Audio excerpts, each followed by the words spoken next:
We got a Minnesota Vikings mailbag heading your way on today's show. Welcome in the Vikings Now by Chat Sports. My name is Patrick Siepman. These are my favorite shows I do every single week where it's just me and you chopping it up about the Minnesota Vikings. We'll dive into this mailbag, answer your questions here for about the next 10 to 13 minutes. We're going to start off here with Harvey Buxton, the biggest JJ McCarthy fan out there, saying, do you think JJ is a system QB? And is a system QB good enough for this team to win? Fantastic question. And yeah, I think 100% right now in his career, like he is a system quarterback. And, same with most young quarterbacks. Like I even think Caleb Williams right now is a system quarterback. Drake May's probably, and Jaden Daniels, only two from that draft class where you wouldn't say they're a system quarterback. But we saw a guy like Brock Purdy, last pick in the entire NFL draft. He is a typical system quarterback. And, he left the field in overtime of a Super Bowl going against Patrick Mahomes. It really does. Like if you have a high-end system quarterback, like you can win a Super Bowl. I think that's a little misconception about the NFL here. So 110%. I think he's good enough to win, or I think a system quarterback's good enough to win. It's just can KOC and Brian Flores continue to carry this organization? But yeah, I think JJ McCarthy, system quarterback right now. Hopefully in a couple of years he is the system for the Vikings. Love Cruz is coming in saying, is playoffs something we should be talking about? This NFC North unit is extremely strong, and we have very hungry teams in our schedule upcoming. Playoffs should 100% be something we're talking about, even though it's not looking likely as it stands right now. But, if you're able to beat the Ravens this weekend, maybe you beat the Bears the following week, you get to 6-4. Then you got two tough games on the road against the Packers, on the road against the Seahawks. But then you got an easier stretch. You got the Commanders at home. Then you're in Dallas, you're in New York. You got to probably win all three of those games. And you got two home games against the Packers and Lions to finish out the year. So if you just go 2-2 over the next four, get to 6-6, rip off three in a row against the NFC East, which is, shockingly by far the worst division in football this season. Get the 9-6, then you split with the Lions and Packers to finish it out. 10-7. Hopefully that gets you win. But it's gonna be an uphill battle. That's what it all comes down to. JJ McCarthy, if he can develop and he can really start hitting his stride during the last couple of weeks of the season, hopefully the Vikings are, going to be a playoff team this season. But Reed Southern, what's going on? Saying, do you think Asante Samuel Jr. will come and stay with us? As we know, he has his visit on Friday. I don't think he's going to obviously sign after that visit, since he also has a visit. I think his last one is next Wednesday with the Pittsburgh Steelers.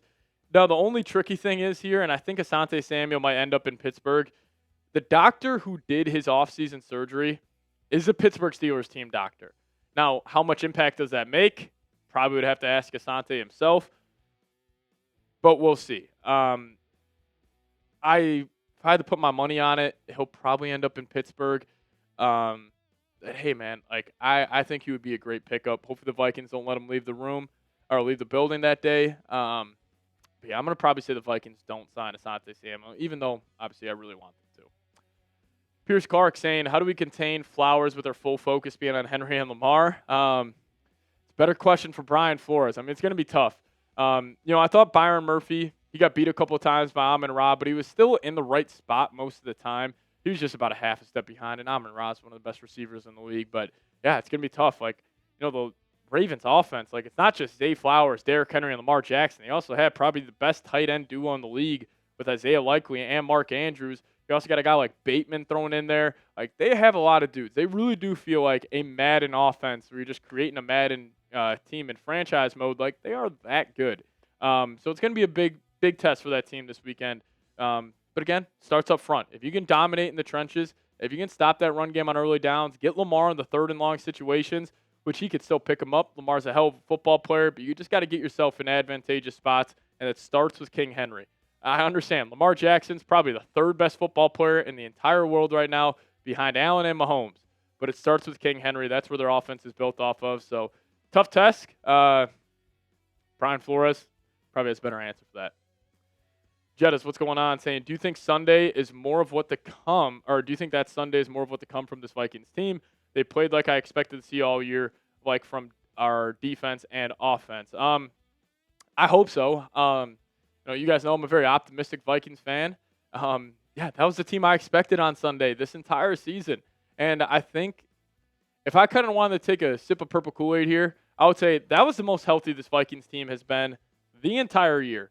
Because even in Chicago week 1, you didn't have Darrisaw, you didn't have Jordan Addison. Andrew Van Ginkel was pretty much a no-show up until last week's game. Blake Cashman was on short-term IR. Aaron Jones was on short-term IR. The offensive line was just a carousel for the 4 weeks prior, but then you got both tackles back. You got both guards back. Blake Brandel had a great game at center. So hopefully the biggest reason why we haven't seen that version of the Vikings all season is because of the injuries, and also your quarterback was back. Clearly this team loves playing with him. Clearly they love rallying around him. So I'm going to say yeah. But also that team that you saw on Sunday, it doesn't guarantee you beat a team like the Ravens, because that Ravens team, they're a hell of a football team. Like, if both teams play their A-plus game, honestly, if the Ravens play their A-plus game, I don't know if there's a team in the NFL that can beat them no matter where they're playing. So you're going to try force the Ravens to play like a B-plus game, Vikings play an A-plus game, and hopefully they get a win. But and we'll wait and see what happens. But I'm feeling somewhat optimistic. I am going to change my score prediction. I had 30-17 earlier in the week. I think that's a little too much purple Kool-Aid in my system. So I'm going to go 30-27 in favor of the Vikings. You guys, how many of your thoughts? Predict the score for me. Vikings, Ravens, U.S. Bank Stadium, Week 10. Drop the score predictions down below. Now we'll get to more of your guys' questions here in a second, but today's episode is brought to you by PrizePicks. Now, the hard-hitting football action is even better with PrizePicks. The weather might be changing, but the feeling of being right never gets old. So keep the season rolling on PrizePicks by getting $50 instantly in lineups when you play your first $5. PrizePicks is the only app that offers stacks, meaning you can pick up to the same player up to 3 times in the same lineup. For example, if you guys want to pick more on JJ McCarthy's pass yards, rush yards, and touchdowns, now you can't pick all of them in the same lineup, only on PrizePicks. You guys can also follow other PrizePicks players directly on the app and copy their lineups in just one click. Whether it's a friend, a celebrity partner, or to someone whose picks you like, hit that follow button and check out every lineup they create in the new feed tab on PrizePicks. I use PrizePicks for almost every single football, basketball, hockey, and baseball game I watch. And if you guys give them a chance, trust me, you really like it. Got that link for you in the comment section and description of today's show. But download the PrizePicks app today.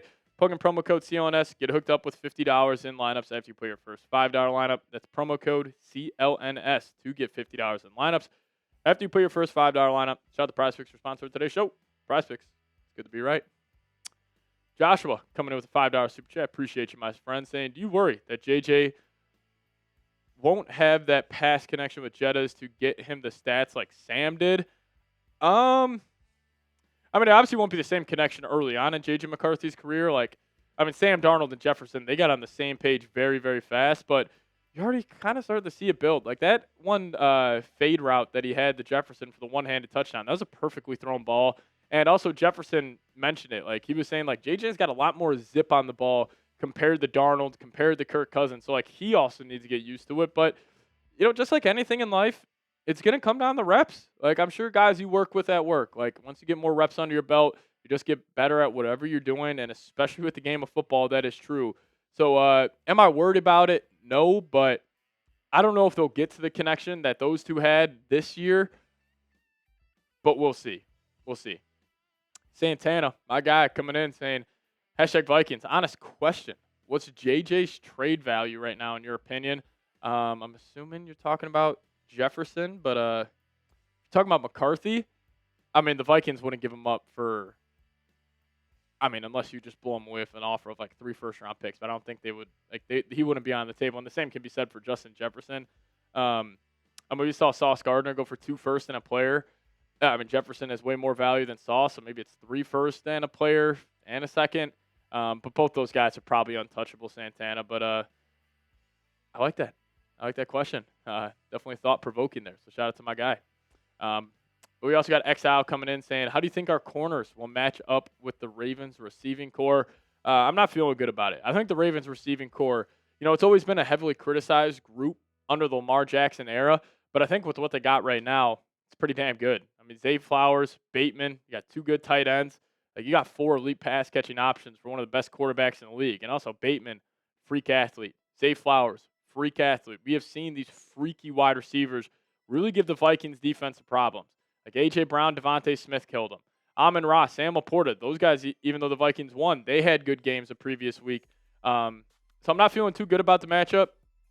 Again, I think this game is going to come down to the Vikings offense, and more specifically, JJ McCarthy and this passing attack, if you want to get a win this weekend. If JJ brings his good stuff, if he has a good game, kind of on I'm here moment, going toe-to-toe with Lamar Jackson. That's probably how the Vikings win this one. Hopefully I'm wrong. Hopefully the Vikings are able to run the ball, play some good defense. Don't ask JJ they do too much. That would be an ideal situation, but I just don't think that's going to be the case this Sunday.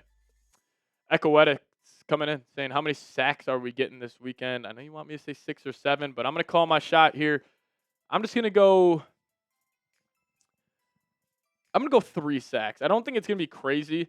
But my bold prediction here, Jonathan Gennard, he's getting 2. I think 58's going to get home 2 times. I mean, he's got almost 40 pressures on the season, only 2 sacks. He's been doing a great job. He's been winning his reps a whole lot. He just needs to finish those. So how many sacks for the Vikes? I'll go 2. Pierce saying, do you think JJ McCarthy should be a candidate for Offensive Rookie of the Year if he was eligible? Interesting question.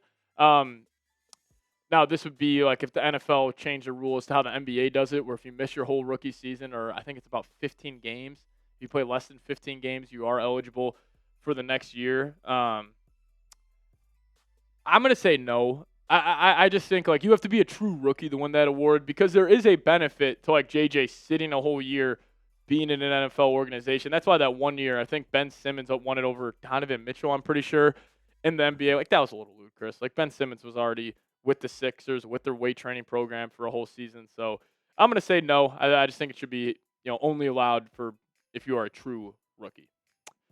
F with McCarthy coming in saying, what are your thoughts if we traded for, let's imagine that the trade deadline hasn't happened yet, a stud defensive player like Ramsey, or a shutdown player for like 1 or 2 first-round picks? So, we can just take the Sauce Gardner deal, for example. The Indianapolis Colts went all in, gave up 2 firsts for Sauce. Listen, it would be cool. The Vikings would definitely get better for this upcoming season, but they just weren't in a position to do that. Now, I will say if the Vikings were 6-2, 7-1, hell yeah, be aggressive. Do what you got to do, because aggressive wins in the NFL. Like Howie Roseman, the most aggressive GM in the NFL over the last couple of years, you sometimes got to kind of put your nuts on the table, make a bold move. And even though I think the Colts overpaid for Sauce, you got to respect them really trying here. Like, you really do, because you are going against, Josh Allen, Patrick Mahomes, Lamar Jackson in the playoffs, and now you're going to probably have the best cornerback duo in the entire league when Charvarius Ward hopefully gets healthy. He was having an all-pro season before he got hurt with that concussion. So, I mean, I respect it. I think that was a fun trade for both teams.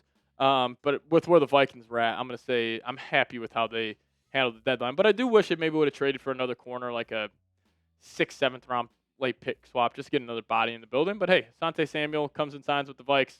Got no problems with how they handled the deadline. But if you guys made it to the end of today's show, we appreciate all of y'all for tuning in. Just hit me with those skulls down below in the comment section. And we'll get on out of here. As always, Skol Vikes.